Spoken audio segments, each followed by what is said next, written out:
So this might sound crazy, and I'm not sure if anyone will agree with me, but I don't think a game is officially a game until it's on consoles.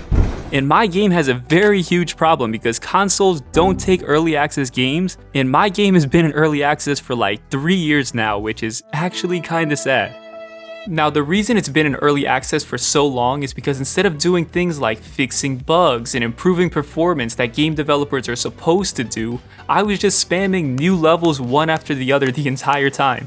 But since I'm a completely serious professional game developer and had absolutely no problems adding VR support before, I thought, hey, how hard could it possibly be to add console support? See that? That right there is something called foreshadowing. So the first step to add console support is to order something called dev kits, which are the super secret version of consoles that only developers are allowed to know about. So I can't even show you guys what they look like, but let's just say when I first opened up the box, I thought that someone sent me a pipe bomb for taking too long to update the game. And after I opened them up, they just sat there for a year and a half since I bought them before Part 3 even dropped. Like, they were basically just furniture at this point. Now, my game is meant to be played the good old-fashioned way with a mouse and a keyboard, so I had to set up this controller layout and then loaded it up to try it out, but it was completely broken and all I was doing was just spinning around and then getting stuck whenever I opened up a menu. Now, you might be like me and think that controllers work like this and can tell whenever you move them, but they're actually supposed to work like this because of something called dead zones, which are these magical areas where your controller pretends you're not touching it even when you are, and have different sensitivities based on where your thumbstick is, because otherwise you'd have to keep your controller pointed perfectly straight, because if you moved it even just a tiny little bit to the side, it would make you stop moving forward and just drift sideways instead. So I had to go in and tweak all these numbers until it finally stopped feeling like I was moonwalking through the level.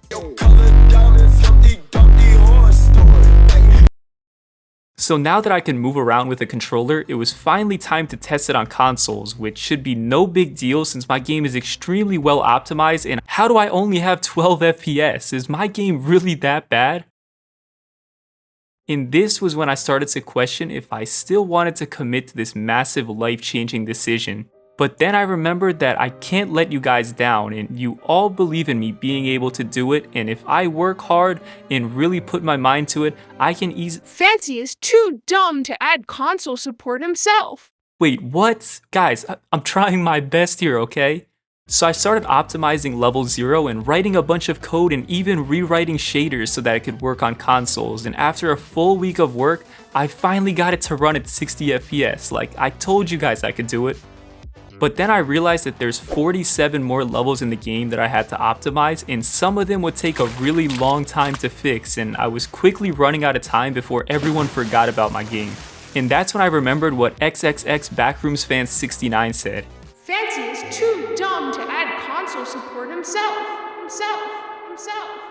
Well, I don't have to do it myself if I can find a team of the best game devs on the planet to help me out. So I came across Mike, Mo, and Sadie, who are super pro game devs, and together we started fixing everything to make it run smoothly on consoles.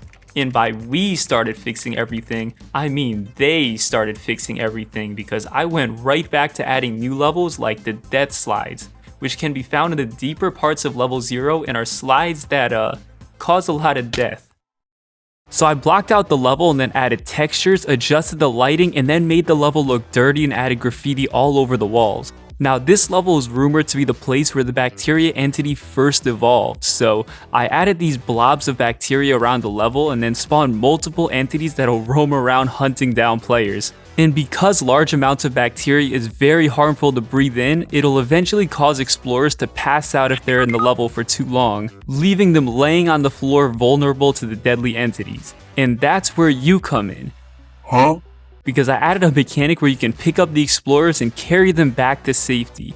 But don't get too excited about saving them, because remember those death slides that we talked about?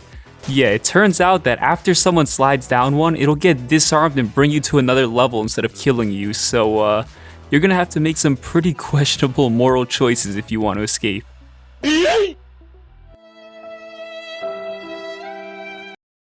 So before I add the next level, be sure to like the video and subscribe or you'll no clip into the Backrooms.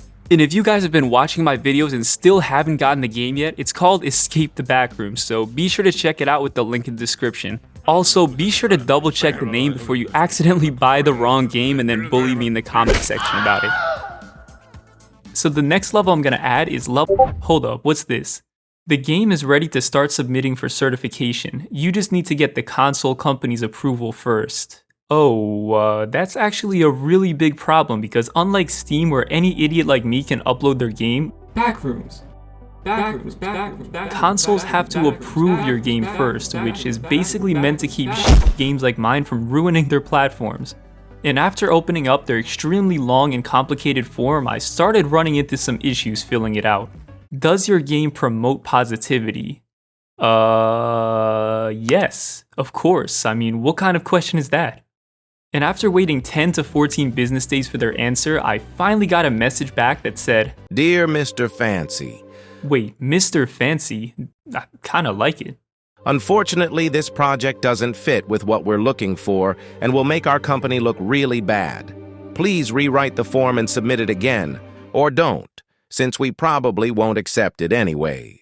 Wait, what? How could my game possibly look out of place among the rest of their games? But I eventually rewrote the application like 5 times and promised I'd stop traumatizing players, which is obviously a complete lie, but it finally got approved after 6 months.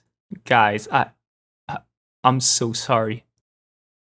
Now, I know a lot of you have been wondering why this update took so long and think that I'm not actively working on it, but I literally work on this game for 12 hours a day, and this game is literally my life, which sounds kind of sad, but it's really a dream come true, so thank you guys so much. And the update has basically been done since like January, and all the time past that has just been spent replying to emails and doing a bunch of business verifications and all these other boring things to get the game ready for consoles, which sucks because it was completely out of my control and I can't do anything to make it go faster, but the expectations just kept getting higher and higher. But in the meantime, I've been able to make some pretty exciting moves that I think you guys will definitely like, and one of those moves was finally taking out the time to find more developers for the game, and after talking to a bunch of companies, I decided to partner up with Secret Mode to help update the game faster, and also to do a better job at communicating with you guys since I've been super busy working on the update and I've kind of been leaving you guys in the dark, which I hate to do since it makes it seem like I don't care about the game or community, when in reality I care so much that I'm just locked into working on the game 24/7 and don't want to get distracted with making videos or announcements. But I'll be uploading the trailer for the update really soon, so with all that being said, be sure to stay fancy, drink almond water, and wait, how'd I get to this level?